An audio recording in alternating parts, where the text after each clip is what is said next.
Saya itu pernah diganjar kolik, Cak. Kulit perut, kata dokternya, sakitnya minta ampun. Jadi di IGD Rumah Sakit Sarjito itu tidur terlentang ora kuat, jengkelek ora kuat, dodok di tempat tidur ora kuat, terlentang lagi mengkur. Pokoknya tidak ada posisi yang saya bisa tahan. Saya pikir saya sudah mau dibundut ya. Tak goleki kok ora ana malaikat sing ketok. Nah, ternyata ilmu kedokteran juga sunatullah yang benar-benar dibetulkan. Datang saudara saya itu Dokter Ibnu Pranoto karena saya paksa. Saya pikir tadinya saya serangan jantung, sebelum iso omongan barangnya. Saya panggil Dokter Ibnu, 10 menit kemudian datang. Baru dia masukkan, kalau nggak salah waktu itu yang dia masukkan ke infus itu Novalgin. Masih ada Novalgin waktu, belum sampai habis sudah sembuh. Nah, sikap saya mulai malaikat itu salah apa benar, Cak? Monggo.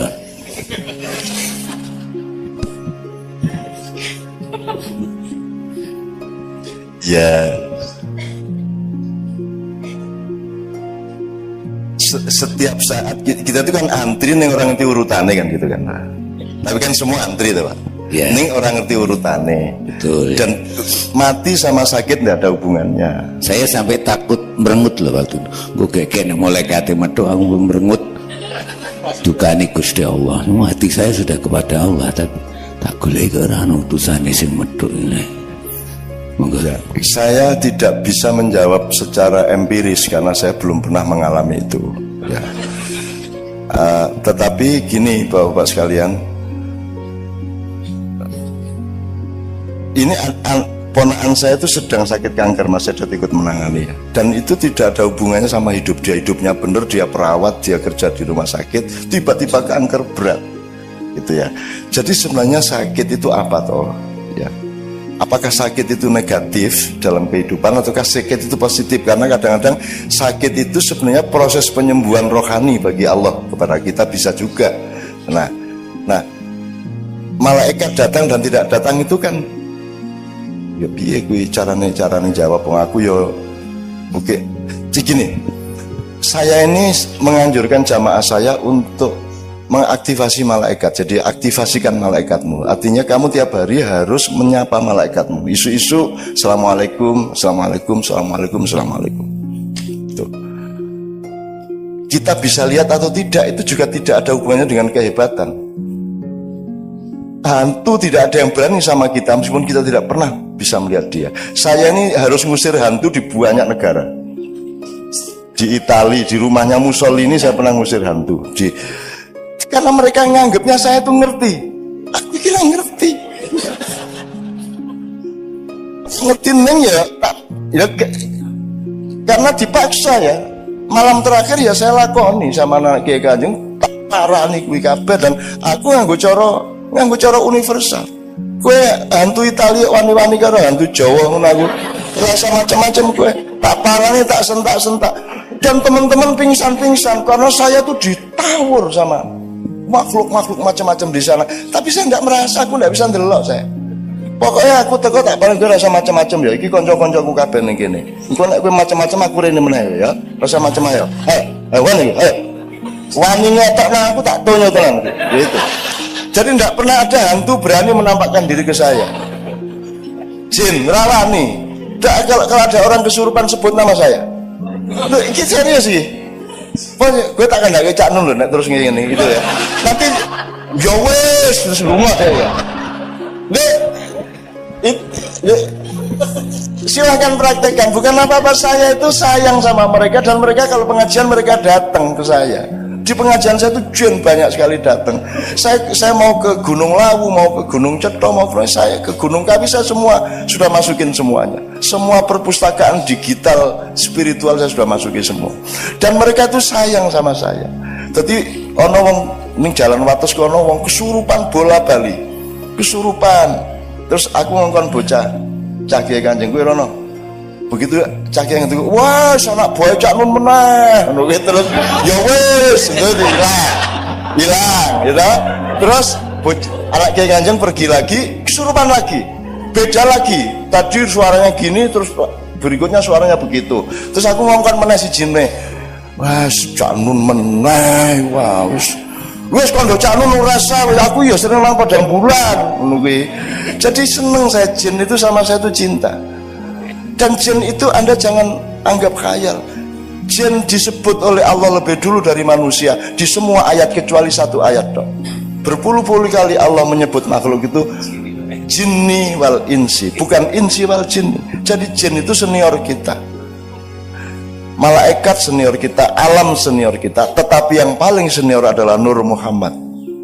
Kalau Anda berada pada jalur Muhammad, maka Anda menjadi senior dan Anda yang nanti pertama giliran masuk surga. Itu. Dan surga itu bukan sesuatu yang kita cita-citakan. Kita itu dulu di surga. Cuman sekarang outbound sebentar ke sini kan. Jangan tidak lulus di sini gitu loh, Pak. Gitu loh. Nah, saya kira kita masih lama, Pak. Bertugas outbound ini, Pak. Insyaallah gitu ya. Monggo berikutnya beliau mungkin. Pak Jibri monggo. Terima kasih Cak Nun. Ini Cak Nun, jadi saat bulan puasa itu hampir semua orang yang menjalankan puasa 10 hari terakhir berharap-harap mendapat sesuatu sampai dia tidak pulang ke rumah istilahnya. Itu tahunya dapat itu bagaimana Cak Nun?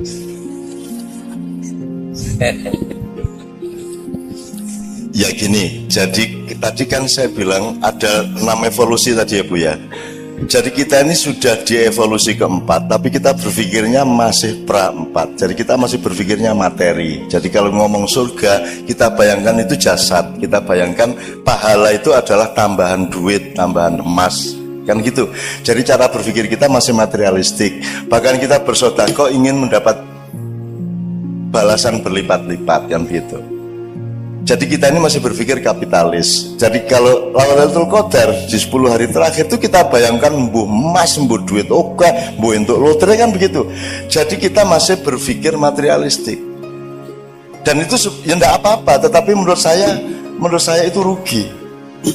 Kalau Lailatul Qadar itu gini, soal cara berpikir, dia disebut Lailatul Qadar itu ya tanazzalul malaikati warruhu fiha bi'idzni rabbihim min kulli amrin salamun hiya hatta matla'il fajr. Dia disebut Lailatul Qadar itu karena malam itu Al-Qur'an diturunkan. Kan begitu. Lah kurang apa Lailatul Qadar? Kapan tidak Lailatul Qadar dalam hidup ini? Kamu lihat dirimu. Coba. Kamu lihat sih. Saya bilang tanya sama Pak Edot, hidup itu jatah usia apa jatah jumlah detak jantung? Jadi olahraga lari pagi, olahraga jantung itu jangan-jangan mempercepat loh. Karena urusannya itu jatah detak kok. Jumlah detak jantungnya berapa, jangan-jangan kan gitu. Dan saya ini lagi misalnya dek itu berapa kali, setiap orang ditulis di Lauhul Mahfud, kamu sekian kali. Nah, nek kok mau olahraga, wah, jadi cepet. Makanya saya tidak pernah olahraga. Dan saya tidak pernah mau cemas, saya tidak pernah mau panik. Ya, saya menghadapi apapun saya tidak berubah ritme saya. Saya tidak mau. Jadi misalnya oleh rasa sakit aja saya tidak mau ditindas. Rasa sakit itu saya taruh di situ, misalnya ini pijat refleksi katanya sakit. Wis kuwi dudulun sak nek jadi nek aku rasa wis ora krasa wis aku. Wis to, dudulun sak karepmu. Lara ning aku ora kalah karo laraku. Wis dadi modar kowe ngene-ngene bisa kok ora apa-apa ya. Lho, ora aku iki lara ning aku iso ngatasi lara. Larane ning kono jarine ya. Ngono. Lara, Pak. Tapi saya ambil jarak dari sakit, gitu ya. Ini saya melebarkan ke sini supaya kita tuh jangan kapitalistik terhadap Lailatul Qadar. Kurang apa? Puasa aja kok nunggu Ramadan. Hidup adalah puasa, hidup itu dosis, hidup itu menahan diri, hidup itu ngerti kapan makan, ngerti kapan berhenti makan, ngerti makan apa, ngerti makan seberapa. That is life. Hidup itu dosis, kan gitu. Nah, Lailatul Qadar anytime Lailatul Qadar kalau saya. Wong malam qadar, itu momentum di mana ada qadar. Hidup adalah qadha dan qadar. Apa bedanya? Kan rukun iman itu. Apa bedanya qadha sama qadar? Qadha itu default, kalau qadar itu custom. Kan gitu. Jadi default kita sudah kita terima selama ini bahwa kalau nek jare wong Jawa ngunduh waing pakarti. Ya, karma atau innama alusrius wa may ya'mal mithqala dzarratin khairan yarah, kemudian sarra yarah. Itu sudah pasti itu qadha. Nah, sekarang qadar ini dinamis. Dan qadar ini kamu jangan jadi objek, Anda subjeknya. Jadi saya tuh tidak pernah, kemarin saya selama 2 hari saya nulis 40 tulisan, saya setorkan ke anak-anak Kadipiro. Itu saya nulis itu enggak mikir, karena saya tidak punya tugas untuk berpikir. Yang punya tugas berpikir itu pikiran saya. Soal kaya nggih, terus aku tangi turu tak tike ya nggih, terus aku ngetik iki sing dikte. Enggak pakai energi. Makanya di kedokteran juga kan mestinya ada komprehensi terhadap dimensi-dimensi ilmu yang lain di kedokteran, tidak hanya fisiologi, ada banyak kemungkinan yang lain. Misalnya manajemen tenaga. Orang bertanya, acara saya itu kan rata-rata 8 jam Bu, dan saya duduk tahiyat itu. Wis pokoknya Kapolreso, Kapoldaud, Kopasuso gue ratahan lungguh karo aku.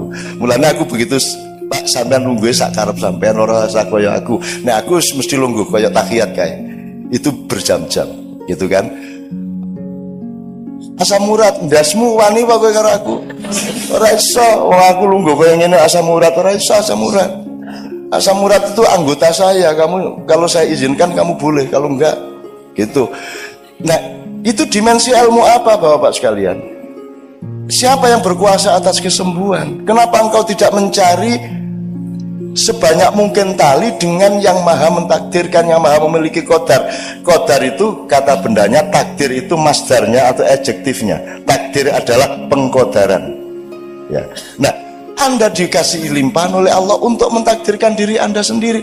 Jadi kalau Anda malam Ramadan, Anda tinggal memetik. Cuman kan masalahnya kamu itu pamrih, pengen emas, pengen duit lebih banyak, dan itu Allah tersinggung. Kamu kok tidak percaya sama saya? Jadi orang berdoa itu kadang-kadang dilematis Bu. Kalau kita minta ya Allah, ya Allahumma, orang dungu nanti setengah jam, Allah dibacain makalah, ya Allah ini Indonesia sedang mengalami makalah ya. Ini ada konflik antar ini ya Allah. Ini ada kriminalisasi ulama ya Allah. Wah ini, wes roh jare Gusti Allah, wes roh aku mah kuasa ngono kan. Ndonga kok dawane gitu kan. Terus ya Allah kuatkanlah iman kami gini buawan jaluke. Terus Allah mengatakan gini, kamu itu kurang apa tiap hari saya kasih? Minta terus banyak sekali permintaan kamu, gitu kan. Kalau kita berdoa terus akhirnya kita takut, ya sudah saya tidak berdoa, terserah Allah aja. Dapat 3 hari kita tidak berdoa, Allah bilang lagi, kok sombong gue lanjut jaluk kan. Tidak iya gitu Mas. Yang benar yang mana Mas? Berdoa apa tidak? Kalau berdoa Anda bilang saya kurang apa ngasih kamu tidak usah ngatur detak jantung, saya bikin dan jantungmu berdetak. Kamu tidak bisa berkuasa atas detak jantungmu, kamu masih minta. Tapi kalau nggak minta, dia bilang tumben nggak minta. Terus ud'uni astajib lakum kata Allah. Jadi yang mana ini? Nah itu namanya dosis Bu. Kita masing-masing yang mengerti kapan kita minta, wajar apa tidak permintaan kita, dosisnya tepat apa tidak, kan begitu masalahnya. Itu. Nah jadi Lailatul Qadar itu kalau saran saya itu anytime. Siang malam tidak hanya berdasarkan matahari. Hatimu sering siang di malam hari dan hatimu sering malam di siang hari. Betul nggak Bu? Anda menghadapi pasien itu malam apa siang Pak Ded? Malam adalah tidak tahu karena gelap, siang adalah terang benderang sehingga kita tahu. Kalau menghadapi pasien itu siang apa malam? Sok siang sok malam. Oh ganti siang karo malamnya. Nah, itu. Orang jualan, orang narik taksi, narik ojek, gojek itu kan malam toh Pak. Dia tidak tahu dapat order berapa. Orang jual nasi laku apa itu semua malam. Maka Allah selalu mengatakan subhanalladzi asra bi abdihi lailan. Maha suci Allah yang memperjalankan hambanya di malam hari, tidak ada di siang hari. Artinya selalu di depanmu itu sesuatu yang harus kita cari terus, ijtihad terus, rendah hati terus, golek terus, bisa rumangsa terus kan itu. Bukan rumangsa bisa gitu ya Pak ya. Terima kasih, ini waktunya juga sudah panjang, tapi dalam hati kita dan dalam hubungan kita sehari-hari dengan teman kerja seringkali sulit memaafkan.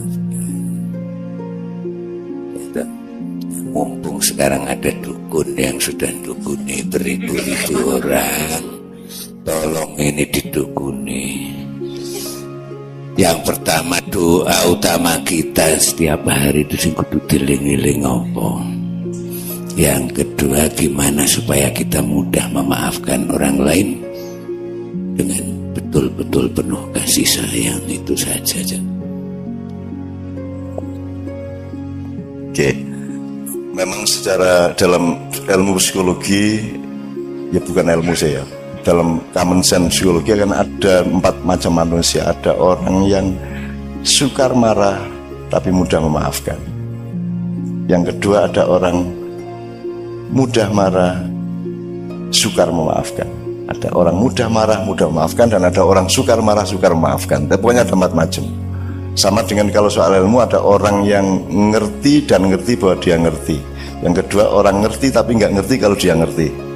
Ini posisinya beda. Yang pertama belajarlah kepada dia karena dia ngerti dan ngerti bahwa dia ngerti. Yang kedua orang yang ngerti tapi tidak ngerti bahwa dia ngerti, bangunkan dia karena dia tertidur. Yang ketiga orang yang nggak ngerti tapi ngerti bahwa dia nggak ngerti, ya temanilah dia untuk berubah menjadi mengerti. Yang keempat ini yang mayoritas, orang yang tidak ngerti dan tidak ngerti bahwa dia tidak ngerti. Iki opsinya 3, jadi punya 1 tinggalan, nomor loro kaploken. So enggak, itu ya itu monggo lah. Nah kembali ke soal memaafkan tadi. Kesalahan dunia dakwah selama ini adalah menyuruh orang berbuat baik dan menegak-negakkan kebenaran. Maksud saya gini, kebenaran itu tidak untuk engkau pamerkan, kebenaran itu untuk bekal di dalam dirimu. Ya. Tapi keluarnya tadi saya kan, keluarnya itu harus akhlakul karimah, kelembutan, kasih sayang, keamanan bersama. Ada orang pincang, nggak usah kita sebut nang dicang. Meskipun benar dia pincang, tapi tidak boleh kebenaran tentang pincang itu Anda omongkan. Pasien, aku duwe Mas konco zaman biyen mulai ada apa kuwi jenenge usus buntu gitu. Dalam awal-awal kita kenal usus buntu ono koncoku wah swara kae wis nganti dijujuk-jujuk loro kan terus kita setengah mati melindungi dia. Waktu itu kita belum terbiasa ke dokter untuk mengatasi usus buntu, wong urung pati kenal apa kuwi lho. Pokoke lara ora karuan kae. Terus ana siji wong Aceh teko, kancaku juga teko. Ini 1 di antara 7 penyakit yang mematikan ini. Dicucuk karo arek iki mong jos gitu. Orang yang mau mati pun tidak bisa kita bilang, tidak boleh kita bilang toh Pak. Ini kayaknya mau mati kamu sebentar lagi. Ya nggak boleh kan bilang gitu. Tetap harus kita, karena meskipun pasti mati menurut ilmu kita, dia belum tentu mati menurut ilmu Allah. Allah bisa merubah 1 detik sebelum itu terjadi. Allah bisa merubah kapan saja dan Allah punya hak merubah siapa saja, merubah apa saja, membatalkan kehidupan ini pun Allah berhak. Nah, jadi saya bilang tadi, kita itu jangan menyuruh orang berbuat baik, berbuat benar, tapi menciptakan situasi di mana kita itu bisa menikmati kebenaran dan kebaikan. Orang yang sukar memaafkan itu dia tidak ngerti bahwa memaafkan itu lebih nikmat daripada tidak memaafkan. Nikmatnya memaafkan itu luar biasa. Ya ini yang diceritakan Mas Hidota itu kan, itu masih ada orang-orang yang nyandet saya rombongan itu. Dan saya sayangi mereka dan saya lindungi, jangan sampai dia tahu bahwa saya tahu. Ulang piye gitu ya. Itu soal politik zaman Gus Dur dulu biasalah gitu. Ya. Dan saya maafkan, saya tidak pernah tidak maafkan siapapun karena nikmat luar biasa. Difitnah orang itu saya, ya Allah. Istri saya ditanya, Mbak Via gimana? Cak Nun kan sering difitnah orang, rasanya bagaimana? Ya enggak ada masalah. Lu kok enggak ada masalah, kan difitnah terus, videonya dikarang-karang. Didu karo Habib Rizik, didu karo Gus apa, kan Cak Nun difitnah macam-macam. Mbak Via mengatakan, loh kalau Cak Nun yang memfitnah baru saya stres, tapi kalau Cak Nun yang difitnah saya senang, karena ada rumus wama romaita idh romaita walakinnallaha roma. Kalau ada kejahatan menimpa kita, kalau kita online sama malaikat dan Allah, maka kejahatan yang meluncur ke kita itu akan diambil alih oleh malaikat kita yang speednya lebih tinggi dari kemampuan manusia, sehingga ketika sampai ke kita dia dirubah menjadi rizki. Itu kalau sampean wiritannya begitu, nanti diapain sama orang jadinya malah baik, jadi rezeki malahan.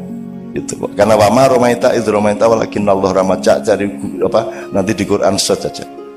Sesungguhnya bukan kamu yang melemparku, tapi Allah yang melemparku, kan begitu. Jadi fitnah itu bisa jadi positif untuk Anda, tapi pasti negatif bagi yang melakukan.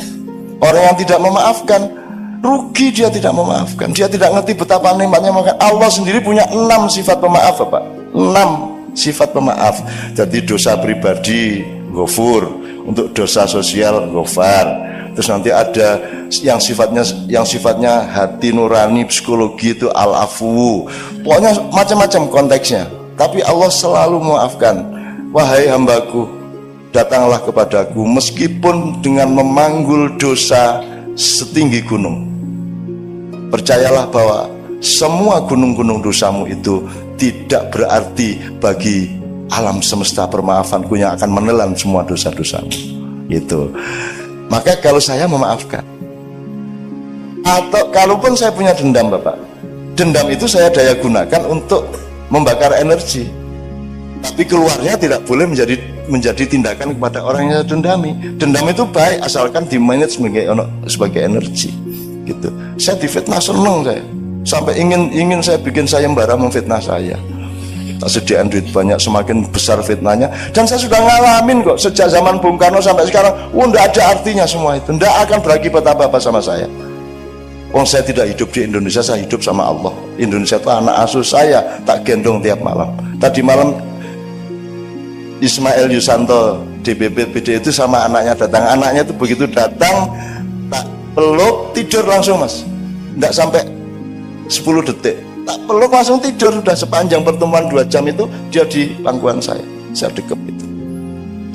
Jadi itu Allah, cara Allah menunjukkan kepada HTI siapa saya.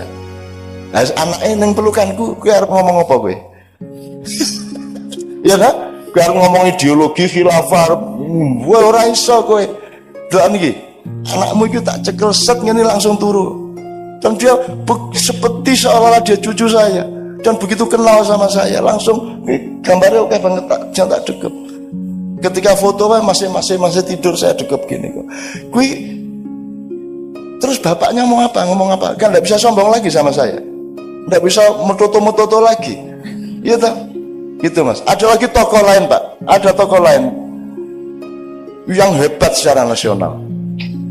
Ini juga potensial bisa memusuhi saya, bisa memfitnah saya. Tapi dia tidak bisa berbuat apa-apa sama saya. Kenapa? Karena Allah punya cara sendiri, Pak, kalau mau nolong kita. Jadi kami dari Australia, Kiai Kanjeng bareng sama tokoh ini, sama istrinya tokoh ini, turun di Denpasar. Istrinya tokoh ini buka handphone, ada berita bahwa mertuanya meninggal. Dia langsung pingsan, saya di belakangnya. Cek ngene iki. Ya cek, tak tampung, tak panggilin orang bandara pakai kursi roda, tak urusi sampai boarding lagi ke Jakarta, kami ke Jogja. Maksud saya gini Pak, bojone arep ngomong apa ki nek ora ana aku ngeblak. Piye kuwi? Kowe wis rasa ngomong ideologi, rasa ngomong macam-macam karo aku. Wis kuwi Gusti Allah sing ngatur. Nah, Ibu Bapak sekalian, percayalah bahwa Allah punya banyak sekali cara, termasuk menyembuhkan pasien kita.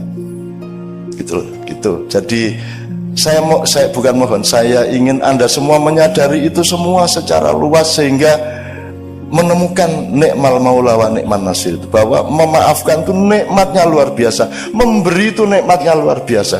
Tidak meminta kepada Allah kadang-kadang juga kenikmatan, meskipun di saat lain minta itu yang lebih nikmat. Jadi yang penting nikmatnya, bukan baiknya, bukan benernya, tapi Anda bisa menikmati semua itu. Tuh, saya tidak tepat jawaban saya menurut sampean, saya mohon maaf ya. Eksploitasi sedikit saja. Kalau saya melihat sekarang itu banyak orang galau ya. Galau artinya tidak sinkron antara tampaknya dengan apa yang ada dalam hatinya gitu. Nah, itu bagaimana itu? Padahal kalau kita lihat, kelihatannya semua arahnya mau ke apa? Wah, religius sekali. Tapi sebetulnya dari sisi perilakunya itu kok munculnya berbeda. Monggo Pak. Gimana jawabnya ya? Mau pakai terminologi atau metodologi yang luas, waktunya juga tidak cukup. Tapi saya kira memang ada kelemahan pendidikan keagamaan, Bu. Jadi kita tidak, itu namanya talbis. Talbis itu dari kata iblis. Iblis itu, sampai tahu ceritanya kenapa Nabi Adam turun ke bumi, diturunkan ke bumi itu karena dia ketipu. Dia didatangi tamu berpakaian kayak malaikat Jibril, disangka Jibril, maka dia taat, disuruh mendekati pohon itu ya, padahal ternyata itu iblis. Akhirnya dia terlanjur sudah mendekati pohon itu dan sama Tuhan diusir ke bumi gitu. Jadi yang berlangsung sekarang itu kan kita itu ditipu oleh iblis yang berpakaian malaikat. Begitulah kalau pilkada, begitulah kalau politik ya Bu ya, begitulah kalau macam-macam Bu ya. Kita itu pokoknya, apalagi kalau Anda ngerti Freemason, Illuminati, Anda ngerti desain globalnya Yahudi, Anda ngerti macam-macam, Anda akan tahu bahwa paket utama yang disebut penjajahan atau mobilisasi kepada masyarakat timur ya, yang akan dibaratkan itu adalah mereka menciptakan pandangan melalui pendidikan, melalui media massa, melalui cara berpikir, melalui produk-produk, sampai sekarang melalui produk-produk yang kanak-kanak pun dimasukin itu untuk merubah pandangan Anda bahwa yang Anda sangka surga itu sebenarnya neraka, dan yang Anda sangka neraka sebenarnya itu surga. Jadi sekarang itu kita itu belum bisa mengidentifikasi secara persis sebenarnya yang neraka yang mana, yang surga yang mana, kalau kita sudah sampai kepada empirisme seperti yang Ibu bilang tadi itu. Jadi kita itu seringkali bukan karep munafik ning pancen ora mudeng. Ora mudeng lha piye? Ngene karo gendera nesu. Tauhid. Ya kan gitu ya. Di UN itu banyak yang tidak mau upacara hari Senin. Lu sing ini kan soal cara berpikir toh, Bu. Masa ada orang nyembah bendera? Piye to ya? Itu kan cuman lambang bahwa kita ini bangsa Indonesia, gitu loh. Yang kita hormati kesepakatan nasional ini, bukan kayaknya kuwi kan mengkoyo awake dhewe iki nek lunga adoh tugas kuwi lak nggawa kathoke bojo. Kan begitu. Nah untuk kangen-kangenan toh sing ora diumbah dadi ambus-ambus kae. Apakah kita ini penggemar katok? Lah bukan. Kita ini pecinta istri, pecinta suami. Lambangnya kehadiran istri atau suami pada perantauan kita adalah katok itu. Bukan katok itu yang kita sembah. Kita umroh itu bukan nyembah Ka'bah, bukan nyium Hajar Aswad. Kalau mau nyium batu ngapain jauh-jauh ke Mekah, bayar ado-ado. Golek watu ning kali oke banget, tinggal dicium. Sampai orang-orang itu saya sarankan, sudahlah kalau kamu tidak mungkin naik haji, kamu bikin Ka'bahan. di belakang rumahmu, ubeng-ubeng ana dhewe kayak ana watu, ambung-ambungan watune nek ana kiai nesu, apa betahi? Lho kok betah pripun? Lagi kok lunga kaji kok tawaf kok ning kene. Kula mboten tawaf, kula ngincipi. Saya cuma bayang-bayangin lah, kula ten Mekah mboten sampean bayari kok. Ya saya cuma bayangkan boleh kalau cuma begitu-begitu. Jadi orang nggak ngerti syirik, nggak ngerti. Dididik syirik, lu syirik apanya? Menyan kok syirik, keris kok syirik.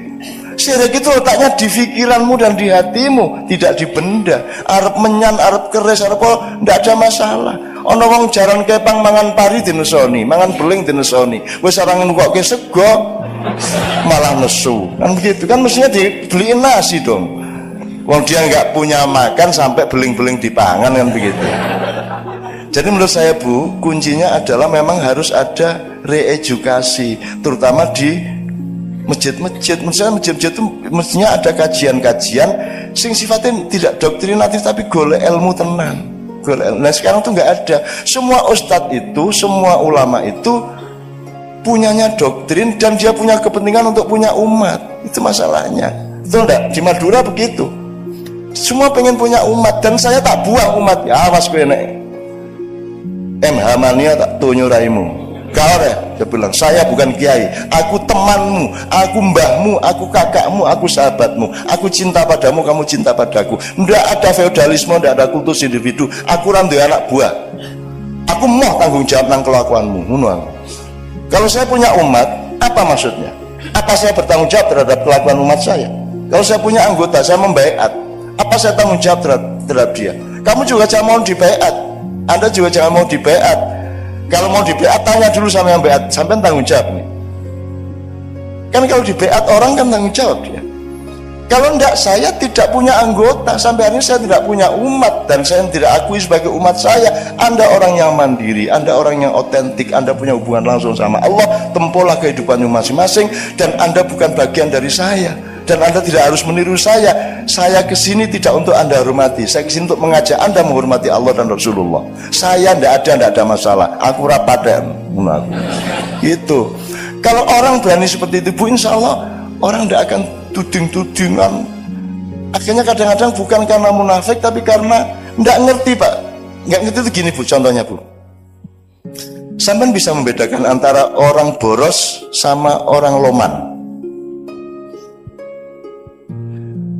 Gini, orang hemat sama orang pelit itu bedanya apa?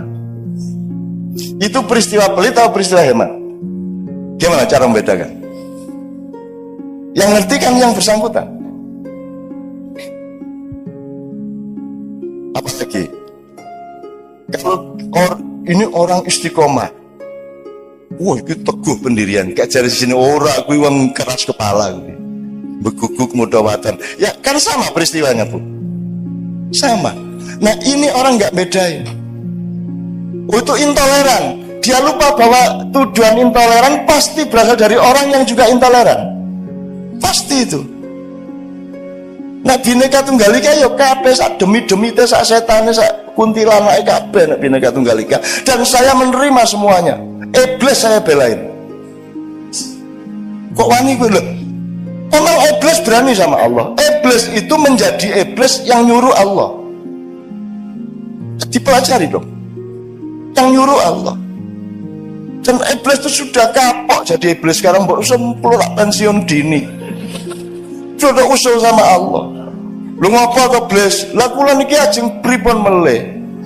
Kula pun nggak ada setan semonten niku, terutama di Indonesia kula supply setan-setan yang paling ampuh. Aneh saiki setan-setan niku pun putus asa kabeh kelangan penggawean. Lho kok kelangan penggawean? Lah pripun? Setan niku wongkone paling pol korupsi sak juta niku pun njupuk 2 miliar ya. Jadi setan tidak ada gunanya di Indonesia karena manusianya sudah lebih dari setan. Itu namanya talbis, Bu. Nah, kita harus berhati-hati. Kita harus mengerti bedanya hemat sama pelit, boros sama loman, sodakoh sama.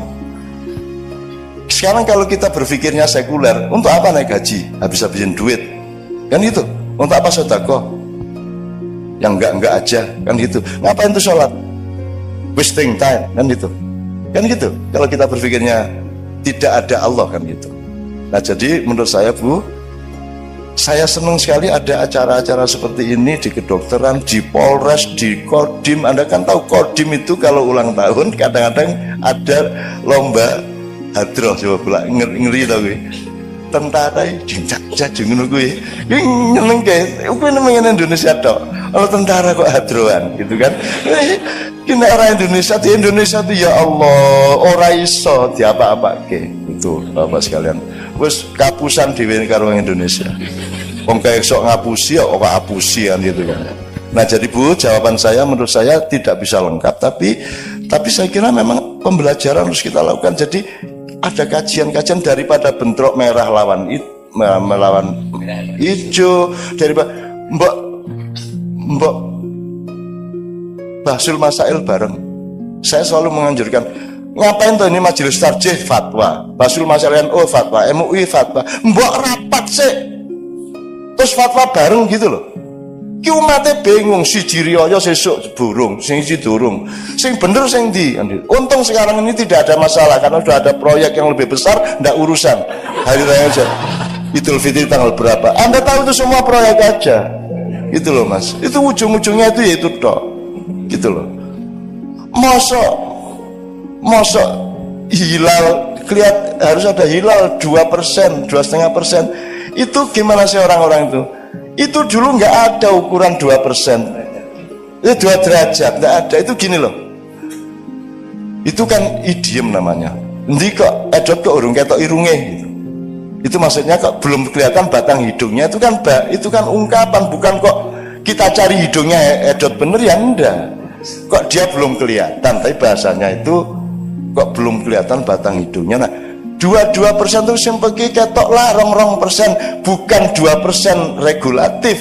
2% kuwi nek cara Jawane sak hoha. Swidak jaran. Sak Dayak. Itu maksudnya banyak sekali. Bukan kok terus cari orang Dayak bener. Banyak fikih yang diciptakan berdasarkan kesalahpahaman kata seperti itu. Sebenarnya itu idiom dan misalnya Lailatul Qadri khairum min alfi syahrin, ya. Malam Qadar itu seperti lebih bagus dari 1000 bulan. Dihitung 1000 tenan. Ora kuwi nek cara jan maewu gitu loh. Itu idiom bahasa sastra. Ini kalau mufasir, ahli agama, ahli politik ndak ngerti sastra. Aku nek Khairul Anwar mengatakan aku ini binatang jalang. Polisi binatang jalang. Hari kumpulannya terbuang, tapi aku akan menerjang. Bagi Hanafi. Iya, lagu puisi Pak. Itu puisi. Makanya sekarang sampai ada cerpen itu haram karena bohong. Piye ta ya? Piye iki? Menungso iki kok ya pedok ya piye? Ya Bapak, saya mohon, waktu sudah habis, sudah terlalu larut, saya mohon maaf jawabnya tidak mudah, maka agak kadang-kadang saya lari ke sana kemari.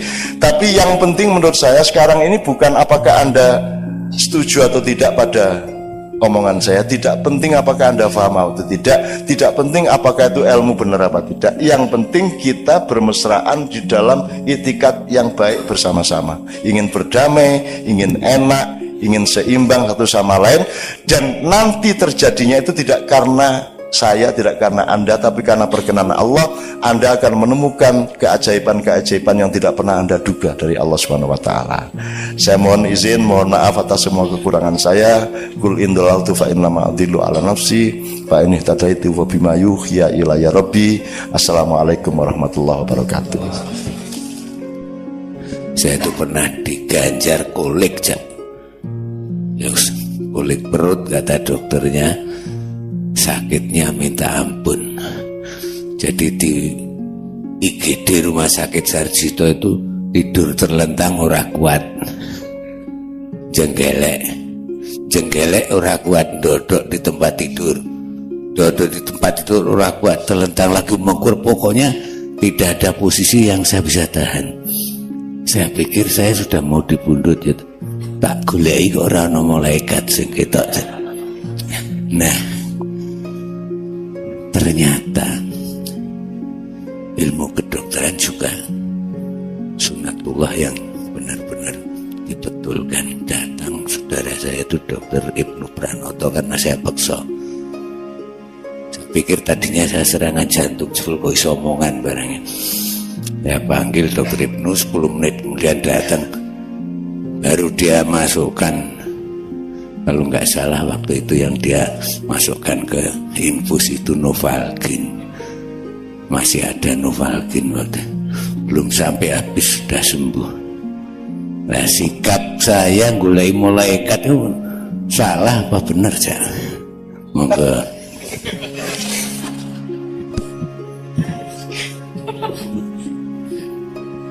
Ya,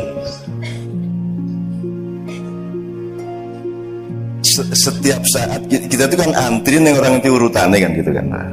Tapi kan semua antri tuh Pak.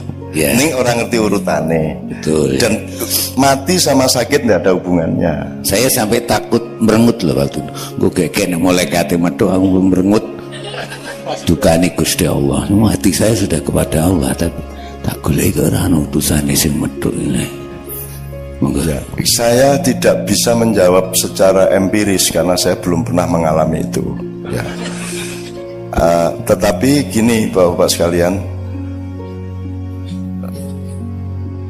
ini ponakan saya itu sedang sakit kanker, Mas, saya ikut menangani ya. Dan itu tidak ada hubungannya sama hidup dia. Hidupnya bener, dia perawat, dia kerja di rumah sakit, tiba-tiba kanker berat gitu ya.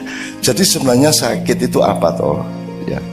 Apakah sakit itu negatif dalam kehidupan ataukah sakit itu positif? Karena kadang-kadang sakit itu sebenarnya proses penyembuhan rohani bagi Allah kepada kita, bisa juga. Nah, malaikat datang dan tidak datang itu kan ya piye kuwi carane jawab wong aku ya oke.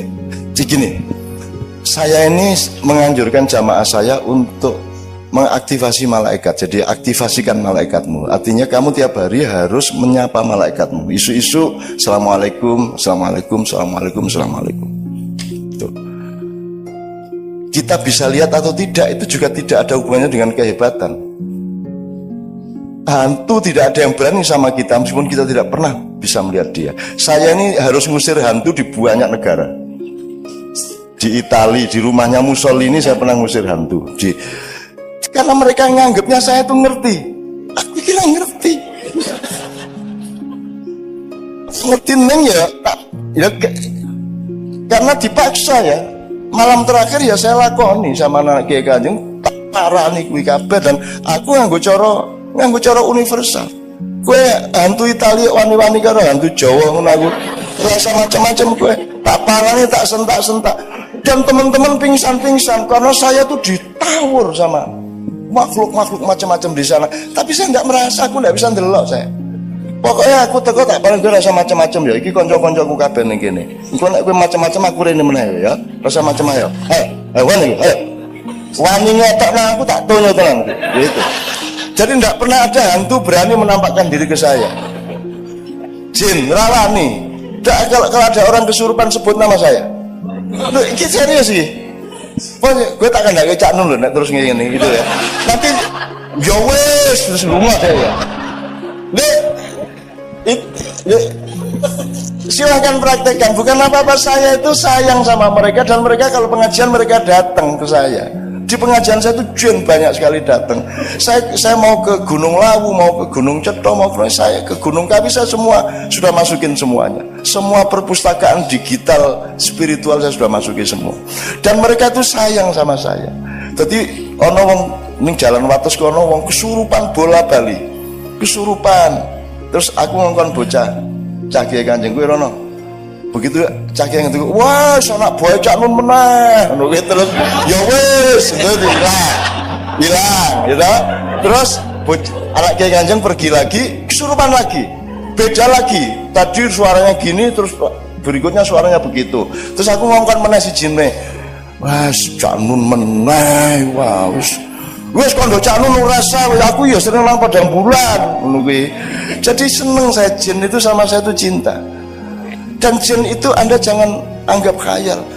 Jin disebut oleh Allah lebih dulu dari manusia di semua ayat kecuali satu ayat dok.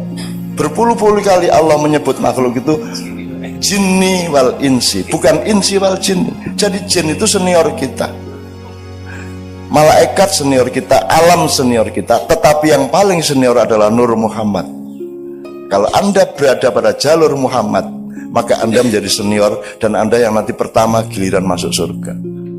Dan surga itu bukan sesuatu yang kita cita-citakan. Kita itu dulu di surga, cuman sekarang outbound sebentar ke sini kan. Jangan tidak lulus di sini gitu loh Pak, gitu loh. Nah saya kira kita masih lama Pak bertugas outbound ini Pak, insya Allah gitu ya. Monggo berikutnya beliau mungkin Pak Jibri, monggo. Terima kasih Cak Nun.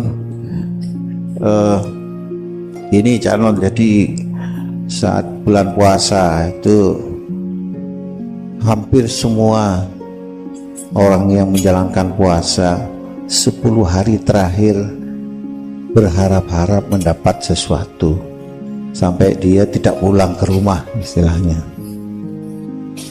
Itu tahunya dapat itu bagaimana Cak Non?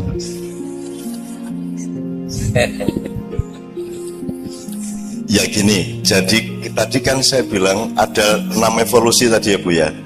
Jadi kita ini sudah di evolusi keempat, tapi kita berpikirnya masih pra-4. Jadi kita masih berpikirnya materi. Jadi kalau ngomong surga, kita bayangkan itu jasad. Kita bayangkan pahala itu adalah tambahan duit, tambahan emas, kan gitu. Jadi cara berpikir kita masih materialistik.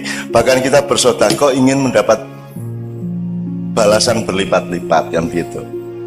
Jadi kita ini masih berpikir kapitalis. Jadi kalau Lailatul Qadar di 10 hari terakhir itu kita bayangkan mbuh emas, mbuh duit oke, mbuh untuk lotre, kan begitu.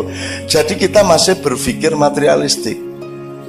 Dan itu ya enggak apa-apa, tetapi menurut saya itu rugi. Kalau Lailatul Qadar itu gini, soal cara berpikir, dia disebut Lailatul Qadar itu ya tanazzalul malaikati warruhu fiha bi'idzni rabbihim min kulli amrin salamun hiya hatta matla'il fajr. Dia disebut Lailatul Qadar itu karena malam itu Al-Qur'an diturunkan. Kan begitu. Lah kurang apa Lailatul Qadar? Kapan tidak Lailatul Qadar dalam hidup ini? Kamu lihat dirimu. Coba. Kamu lihat sih. Saya bilang tanya sama Pak Edot, hidup itu jatah usia apa jatah jumlah detak jantung? Jadi olahraga lari pagi, olahraga jantung itu jangan-jangan mempercepat tuh. Karena urusannya tuh jatah detak kok. Jumlah detak jantungnya berapa, jangan-jangan kan gitu. Dan saya ini lagi misalnya dek itu berapa kali, setiap orang ditulis di Lauhul Mahfud, kamu sekian kali. Nah nek kok mau olahraga, wah, jadi cepet. Makanya saya tidak pernah olahraga, dan saya tidak pernah mau cemas, saya tidak pernah mau panik. Ya, saya menghadapi apapun saya tidak berubah ritme saya. Saya tidak mau. Jadi misalnya oleh rasa sakit aja saya tidak mau ditindas. Rasa sakit itu saya taruh di situ, misalnya ini pijat refleksi katanya sakit. Wis kuwi dudulun sak nek jadi nek aku rasa wis ora krasa wis aku. Wis to, dudulun sak karepmu. Lara ning aku ora kalah karo laraku. Wis dadi modar kowe ngene-ngene wis kok ora apa-apa ya. Lho, ora aku iki lara ning aku iso ngatasi lara. Larane ning kono jarine ya. Ngono. Lara, Pak. Tapi saya ambil jarak dari sakit, gitu ya. Ini saya melebarkan di sini supaya kita tuh jangan kapitalistik terhadap Lailatul Qadar. Kurang apa? Puasa aja kok nunggu Ramadan. Hidup adalah puasa. Hidup itu dosis. Hidup itu menahan diri. Hidup itu ngerti kapan makan, ngerti kapan berhenti makan, ngerti makan apa, ngerti makan seberapa. That is life. Hidup itu dosis, kan gitu. Nah, Lailatul Qadar anytime Lailatul Qadar kalau saya. Wong malam qadar, itu momentum di mana ada qadar. Hidup adalah qadha dan qadar. Apa bedanya? Kan rukun iman itu. Apa bedanya qadha sama qadar? Qadha itu default, kalau qadar itu custom. kan gitu. Jadi default kita sudah kita terima selama ini bahwa kalau nek jare wong Jawa ngunduh waing pakarti, ya karma atau innama alusrius wa may ya'mal mithqala dzarratin khairan yarah, kemudian sarra yarah, itu sudah pasti, itu qadha. Nah sekarang qadar ini dinamis, dan qadar ini kamu jangan jadi objek, Anda subjeknya. Jadi saya tuh tidak pernah, kemarin saya selama 2 hari saya nulis 40 tulisan, saya setorkan ke anak-anak Kadipiro. Itu saya nulis itu tidak mikir, karena saya tidak punya tugas untuk berpikir. Yang punya tugas berpikir itu pikiran saya. Soal kaya nggih. Terus aku tangi turu, tak tike ya nggih. Terus aku ngetik, iki sing dikte. Enggak pakai energi. Makanya di kedokteran juga kan mestinya ada komprehensi terhadap dimensi-dimensi ilmu yang lain di kedokteran, tidak hanya fisiologi, ada banyak kemungkinan yang lain. Misalnya manajemen tenaga. Orang bertanya, acara saya itu kan rata-rata 8 jam Bu, dan saya duduk tahiyat itu. Wis pokoknya Kapolreso, Kapoldaud, Kopasuso kowe ra tahan nek lungguh karo aku. Mulane aku begitu, Pak sampean lungguhe sak karep sampean, ora usah kaya aku. Nek aku mesti lungguh kaya tahiyat kae. Itu berjam-jam, gitu kan. Asam urat ndasmu wani apa kowe karo aku? Ora iso, wong aku lungguh kaya ngene asam urat, ora iso asam urat.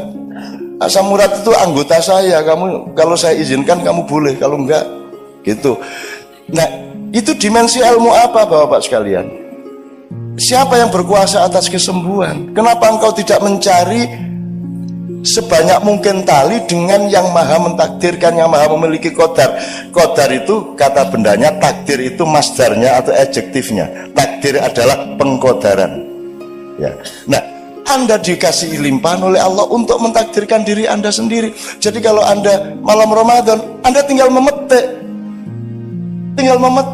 Cuman kan masalahnya kamu itu pamrih, pengen emas, pengen duit lebih banyak, dan itu Allah tersinggung. Kamu kok tidak percaya sama saya? Jadi orang berdoa itu kadang-kadang dilematis Bu. Kalau kita minta ya Allah, ya Allahumma, orang dungu nanti setengah jam, Allah dibacain makalah, ya Allah ini Indonesia sedang mengalami makalah ya. Ini ada konflik antar ini ya Allah. Ini ada kriminalisasi ulama ya Allah. Wah ini, wes roh jare Gusti Allah. Wes roh aku mah kuasa ngono kan. Ndonga kok cik dawane gitu kan. Terus ya Allah kuatkanlah iman kami gini. Buah njaluke, terus Allah mengatakan gini. Kamu itu kurang apa tiap hari saya kasih? Minta terus banyak sekali permintaan kamu, gitu kan? Kalau kita berdoa, terus akhirnya kita takut, ya sudah saya tidak berdoa, terserah Allah aja. Dapat 3 hari kita tidak berdoa, Allah bilang lagi, kok sombong gue lanjut kan kita, biar gitu Mas. Yang benar yang mana Mas? Berdoa apa tidak? Kalau berdoa, Anda bilang, saya kurang apa ngasih kamu? Kamu tidak usah ngatur detak jantung, saya bikin dan jantungmu berdetak. Kamu tidak bisa berkuasa atas detak jantungmu. Kamu masih minta. Tapi kalau nggak minta, dia bilang tumben nggak minta. Terus ud'uni astajib lakum kata Allah. Jadi yang mana ini? Nah itu namanya dosis Bu. Kita masing-masing yang mengerti kapan kita minta, wajar apa tidak permintaan kita, dosisnya tepat apa tidak, kan begitu masalahnya. Itu. Nah jadi Lailatul Qadar itu kalau saran saya itu anytime. Siang malam tidak hanya berdasarkan matahari. Hatimu sering siang di malam hari dan hatimu sering malam di siang hari. Betul nggak Bu? Anda menghadapi pasien itu malam apa siang Pak Ded? Malam adalah tidak tahu karena gelap, siang adalah terang benderang sehingga kita tahu. Kalau menghadapi pasien itu siang apa malam? Sok siang sok malam. Oh ganti siang karo malamnya. Orang jualan, orang narik taksi, narik ojek, gojek itu kan malam toh Pak. Dia tidak tahu dapat order berapa. Orang jual nasi laku apa itu semua malam. Maka Allah selalu mengatakan subhanalladzi asra bi abdihi lailan. Maha suci Allah yang memperjalankan hambanya di malam hari, tidak ada di siang hari. Artinya selalu di depanmu itu sesuatu yang harus kita cari terus, ijtihad terus, rendah hati terus, golek terus, bisa rumangsa terus, kan itu. Bukan rumangsa bisa, gitu ya Pak ya. Terima kasih, saya ini waktunya juga sudah panjang, tapi dalam hati kita dan dalam hubungan kita sehari-hari dengan teman kerja seringkali sulit memaafkan. Ya, mumpung sekarang ada dukun yang sudah dukuni beribu-ribu orang, tolong ini didukuni. Yang pertama, doa utama kita setiap hari itu sing kudu dieling-eling apa. Yang kedua, gimana supaya kita mudah memaafkan orang lain dengan betul-betul penuh kasih sayang, itu saja. Oke. Memang secara dalam ilmu psikologi, ya bukan ilmu saya, dalam common sense psikologi kan ada 4 macam manusia. Ada orang yang sukar marah tapi mudah memaafkan. Yang kedua, ada orang mudah marah, sukar memaafkan. Ada orang mudah marah, mudah memaafkan, dan ada orang sukar marah, sukar memaafkan. Tapi pokoknya ada 4 macam. Sama dengan kalau soal ilmu, ada orang yang ngerti dan ngerti bahwa dia ngerti. Yang kedua, orang ngerti tapi nggak ngerti kalau dia ngerti. Ini posisinya beda. Yang pertama, belajarlah kepada dia karena dia ngerti dan ngerti bahwa dia ngerti. Yang kedua, orang yang ngerti tapi tidak ngerti bahwa dia ngerti, bangunkan dia karena dia tertidur. Yang ketiga, orang yang nggak ngerti tapi ngerti bahwa dia nggak ngerti, ya temanilah dia untuk berubah menjadi mengerti. Yang keempat, ini yang mayoritas, orang yang tidak ngerti dan tidak ngerti bahwa dia tidak ngerti. Iki opsinya 3, dari punya 1 tinggalan, nomor loro kaploken. Itu ya, itu monggo lah. Nah, kembali ke soal memaafkan tadi. Kesalahan dunia dakwah selama ini adalah menyuruh orang berbuat baik dan menegak-negakkan kebenaran. Maksud saya gini, kebenaran itu tidak untuk engkau pamerkan. Kebenaran itu untuk bekal di dalam dirimu, ya. Tapi keluarnya tadi saya kan, keluarnya itu harus akhlakul karimah, kelembutan, kasih sayang, keamanan bersama. Ada orang pincang, nggak usah kita sebut nang dicang, meskipun benar dia pincang, tapi tidak boleh kebenaran tentang pincang itu Anda omongkan. Pasien, aku duwe Mas konco, zaman biyen mulai ada apa kuwi jenenge usus buntu gitu. Dalam awal-awal kita kenal usus buntu, wono koncoku, wah suara kayak nganti dijujuk-jujuk loro kan, terus kita setengah mati melindungi dia. Waktu itu kita belum terbiasa ke dokter untuk mengatasi usus buntu, wong urung pati kenal apa kuwi loro. Pokoke loro ora karuan kae. Terus ana siji wong Aceh teko, koncoku juga teko. Ini 1 di antara 7 penyakit yang mematikan ini. Cucuk karo arek iki mong jos gitu kan. Orang yang mau mati pun tidak bisa kita bilang, tidak boleh kita bilang toh Pak, ini kayaknya mau mati kamu sebentar lagi. Ya nggak boleh kan bilang gitu. Tetap harus kita, karena meskipun pasti mati menurut ilmu kita, dia belum tentu mati menurut ilmu Allah. Allah bisa merubah 1 detik sebelum itu terjadi. Allah bisa merubah kapan saja, dan Allah punya hak merubah siapa saja, merubah apa saja, membatalkan kehidupan ini pun Allah berhak. Nah, jadi saya bilang tadi, kita itu jangan menyuruh orang berbuat baik, berbuat benar, tapi menciptakan situasi di mana kita itu bisa menikmati kebenaran dan kebaikan. Orang yang sukar memaafkan itu dia tidak ngerti bahwa memaafkan itu lebih nikmat daripada tidak memaafkan. Nikmatnya memaafkan itu luar biasa.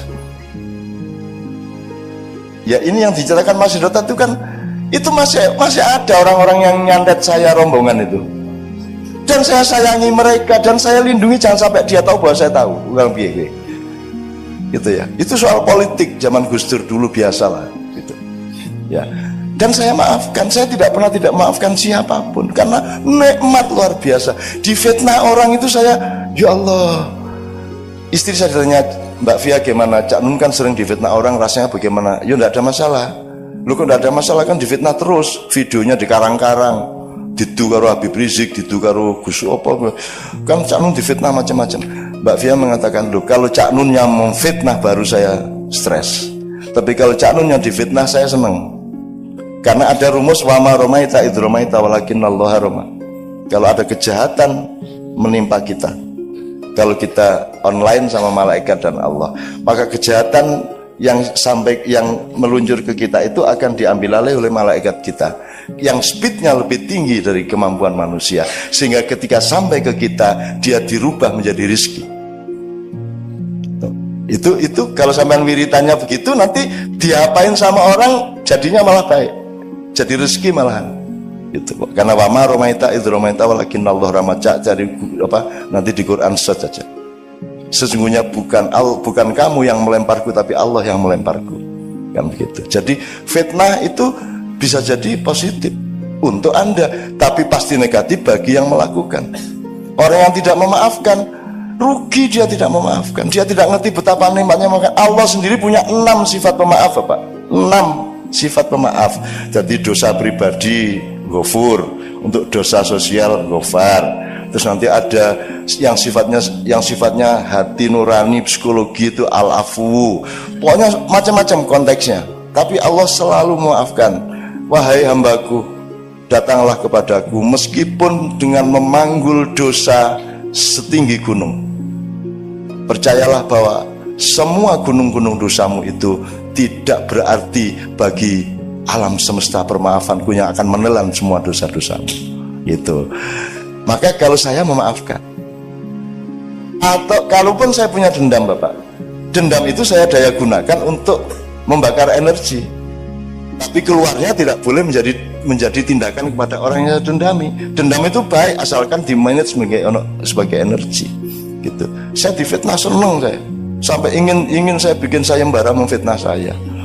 Tak sediain duit banyak, semakin besar fitnahnya. Dan saya sudah ngalamin kok sejak zaman Bung Karno sampai sekarang. Tidak ada artinya semua itu, tidak akan berakibat apa-apa sama saya.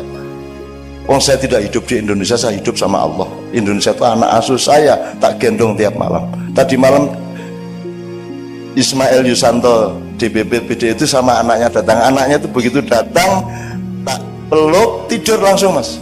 Tidak sampai 10 detik, tak peluk langsung tidur. Sudah sepanjang pertemuan 2 jam itu dia di pangkuan saya dekep itu.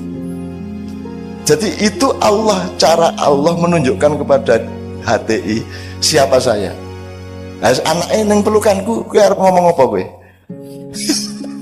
Iya kan? Gue harus ngomong ideologi khilafah, gue ora iso gue.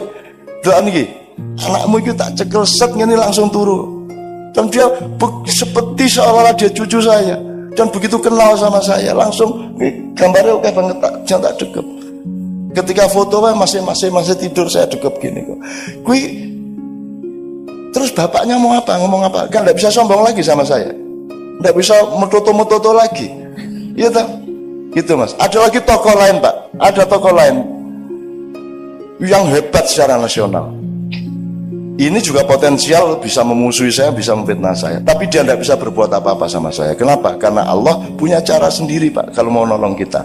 Jadi kami dari Australia, Kiai Kanjeng bareng sama tokoh ini, sama istrinya tokoh ini.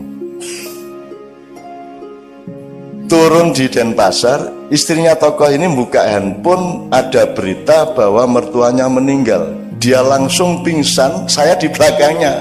Cek ngene iki. Ya cek, tak tampung, tak panggilin orang bandara pakai kursi roda, tak urusi sampai boarding lagi ke Jakarta, kami ke Jogja. Maksud saya gini, Pak, bojone arep ngomong apa, kene ora ana aku ngeblak. Piye kuwi? Kowe wis rasa ngomong ideologi, rasa ngomong macam-macam karo aku. Wis kuwi Gusti Allah sing ngatur. Nah, Ibu Bapak sekalian, percayalah bahwa Allah punya banyak sekali cara, termasuk menyembuhkan pasien kita. Gitu. Jadi saya bukan mohon, saya ingin Anda semua menyadari itu semua secara luas, sehingga menemukan nikmal maula wa nikman nasir, bahwa memaafkan itu nikmatnya luar biasa, memberi itu nikmatnya luar biasa. Tidak meminta kepada Allah kadang-kadang juga kenikmatan, meskipun di saat lain minta itu yang lebih nikmat. Jadi yang penting nikmatnya, bukan baiknya, bukan benernya, tapi Anda bisa menikmati semua itu. Tuh, saya tidak tepat jawaban saya menurut sampean, saya mohon maaf ya. Eksploitasi sedikit saja. Kalau saya melihat sekarang itu banyak orang galau ya. Galau artinya tidak sinkron antara tampaknya dengan apa yang ada dalam hatinya gitu. Nah, itu bagaimana itu? Padahal kalau kita lihat, kelihatannya semua arahnya mau ke apa? Wah, religius sekali. Tapi sebetulnya dari sisi perilakunya itu kok munculnya berbeda. Monggo Pak. Gimana jawabnya ya? Mau pakai terminologi atau metodologi yang luas, waktunya juga tidak cukup. Tapi saya kira memang ada kelemahan pendidikan keagamaan, Bu. Jadi kita tidak, itu namanya talbis. Talbis itu dari kata iblis. Iblis itu, sampean tahu ceritanya kenapa Nabi Adam turun ke bumi, diturunkan ke bumi itu karena dia ketipu. Dia didatangi tamu berpakaian kayak malaikat Jibril, disangka Jibril. Maka dia taat, disuruh mendekati pohon itu ya, padahal ternyata itu iblis. Akhirnya dia terlanjur sudah mendekati pohon itu dan sama Tuhan diusir ke bumi gitu. Jadi yang berlangsung sekarang itu kan, kita itu ditipu oleh iblis yang berpakaian malaikat. Begitulah kalau pilkada, begitulah kalau politik ya Bu ya, begitulah kalau macam-macam Bu ya. Kita itu pokoknya, apalagi kalau Anda ngerti Freemason, Illuminati, Anda ngerti desain globalnya Yahudi, Anda ngerti macam-macam, Anda akan tahu bahwa paket utama yang disebut penjajahan atau mobilisasi kepada masyarakat timur ya, yang akan dibaratkan itu adalah mereka menciptakan pandangan melalui pendidikan, melalui media massa, melalui cara berpikir, melalui produk-produk, sampai sekarang melalui produk-produk yang kanak-kanak pun dimasukin itu, untuk merubah pandangan Anda bahwa yang Anda sangka surga itu sebenarnya neraka, dan yang Anda sangka neraka sebenarnya itu surga. Jadi sekarang itu kita itu belum bisa mengidentifikasi secara persis sebenarnya yang neraka yang mana, yang surga yang mana, kalau kita sudah sampai kepada empirisme seperti yang Ibu bilang tadi itu. Jadi kita itu seringkali bukan karep munafik neng, pancen ora mudeng. Ora mudeng lah piye? Ngene karo gendera nesu. Tauhid. Ya kan gitu ya. Di UN itu banyak yang tidak mau upacara hari Senin. Lu sing ini kan soal cara berpikir tuh Bu. Masa ada orang nyembah bendera? Piye to ya? Itu kan cuman lambang bahwa kita ini bangsa Indonesia, gitu loh. Yang kita hormati kesepakatan nasional ini, bukan kayaknya gue kan mengkoyo awake dhewe iki nek lunga adoh tugas kuwi lak nggawa kathoke bojo. Kan begitu. Nah untuk kangen-kangenan toh sing ora diumbah dadi ambus-ambus kae. Apakah kita ini penggemar katok? Lah bukan. Kita ini pecinta istri, pecinta suami. Lambangnya kehadiran istri atau suami pada perantauan kita adalah katok itu. Bukan katok itu yang kita sembah. Kita umroh itu bukan nyembah Ka'bah, bukan nyium Hajar Aswad. Kalau mau nyium batu ngapain jauh-jauh ke Mekah bayar ado-ado? Golek watu ning kali oke banget. Tinggal dicium. Sampai orang-orang itu saya sarankan, sudahlah kalau kamu tidak mungkin naik haji, kamu bikin Ka'bahan di belakang rumahmu, ubeng-ubeng ono dhewe kayak ono watu, ambung-ambungan watu. Nenek ono kiai nesu, apa betahi? Lho kok betah pripun? Lagi kok lunga kaji kok tawaf kok ning kene. Kula mboten tawaf, kula ngincipi. Saya cuma bayang-bayangin lah, kula ten Mekah mboten sampean bayari kok. Ya saya cuma bayangkan boleh kalau cuma begitu-begitu. Jadi orang nggak ngerti syirik, nggak ngerti. Dididik syirik, lu syirik apanya? Menyan kok syirik, keris kok syirik. Syirik itu letaknya di pikiranmu dan di hatimu, tidak di benda. Arep menyan, arep keris, arep apa, ndak ada masalah. Ana wong jaran kepang mangan pari dinesoni, mangan beling dinesoni. Wis ora ngenukokke sego malah nesu. Kan begitu kan, mestinya dibeliin nasi dong. Wong dia nggak punya makan sampai beling-beling dipangan, kan begitu. Jadi menurut saya Bu, kuncinya adalah memang harus ada reedukasi, terutama di masjid-masjid. Menurut saya masjid-masjid itu mestinya ada kajian-kajian sing sifatnya tidak doktrinatif tapi golek ilmu tenan. Nah sekarang tuh nggak ada. Semua ustadz itu, semua ulama itu punyanya doktrin dan dia punya kepentingan untuk punya umat. Itu masalahnya. Betul enggak? Di Madura begitu. Semua pengen punya umat dan saya tak buang umat. Ya awas gue nek MH mania tak tunjuk raimu. Kau ya, dia bilang, saya bukan kiai, aku temanmu, aku mbahmu, aku kakakmu, aku sahabatmu, aku cinta padamu, kamu cinta padaku. Tidak ada feodalisme, tidak ada kultus individu. Aku randu anak buah. Aku mau tanggung jawab tentang kelakuanmu. Kalau saya punya umat, apa maksudnya? Apa saya bertanggung jawab terhadap kelakuan umat saya? Kalau saya punya anggota, saya membaiat, apa saya tanggung jawab terhadap dia? Kamu juga jangan mau dibaiat, Anda juga jangan mau dibaiat. Kalau mau di beat tanya dulu sama yang beat, sampai tanggung jawab nih. Kan kalau di beat orang kan tanggung jawab dia. Kalau enggak, saya tidak punya anggota, sampai hari ini saya tidak punya umat dan saya tidak akui sebagai umat saya. Anda orang yang mandiri, Anda orang yang otentik, Anda punya hubungan langsung sama Allah, tempohlah kehidupanmu masing-masing dan Anda bukan bagian dari saya. Dan Anda tidak harus meniru saya. Saya kesini tidak untuk Anda hormati. Saya kesini untuk mengajak Anda menghormati Allah dan Rasulullah. Saya tidak ada masalah. Aku rapaten. Gitu. Kalau orang berani seperti itu Bu, insya Allah orang tidak akan tuding-tudingan. Akhirnya kadang-kadang bukan karena munafik, tapi karena tidak ngerti Pak. Nggak ngerti itu gini Bu, contohnya Bu. Sampai bisa membedakan antara orang boros sama orang loman. Gini, orang hemat sama orang pelit itu bedanya apa? Itu peristiwa pelit atau peristiwa hemat? Gimana cara membedakan? Yang ngerti kan yang bersangkutan. Apalagi kalau ini orang istiqomah, wah itu teguh pendirian. Kayak dari sini orang aku yang keras kepala, beguguk mudawatan. Ya kan sama peristiwanya Bu, sama. Nah ini orang nggak bedain. Itu intoleran. Dia lupa bahwa tujuan intoleran pasti berasal dari orang yang juga intoleran. Pasti itu. Nah Bhinneka Tunggal Ika ya kabeh sak demi-demi teh sak setane sak kuntilanake kabeh nek Bhinneka Tunggal Ika. Dan saya menerima semuanya. Iblis saya belain. Kok wani gue lho? Memang iblis berani sama Allah. Iblis itu menjadi iblis yang nyuruh Allah. Dipelajari dong. Yang nyuruh Allah. Dan iblis itu sudah kapok jadi iblis. Sekarang baru sempurna pensiun dini. Sudah usul sama Allah. Lu ngapa atau iblis? Lah kula niki ajeng pripun meleh. Kula pun nggak ada setan semonten niku, terutama di Indonesia kula supply setan-setan yang paling ampuh. Aneh saiki setan-setan niku pun putus asa kabeh kelangan penggawean. Lho kok kelangan penggawean? Lah pripun? Setan niku wongkone paling pol korupsi sak juta niku pun njupuk 2 miliar ya.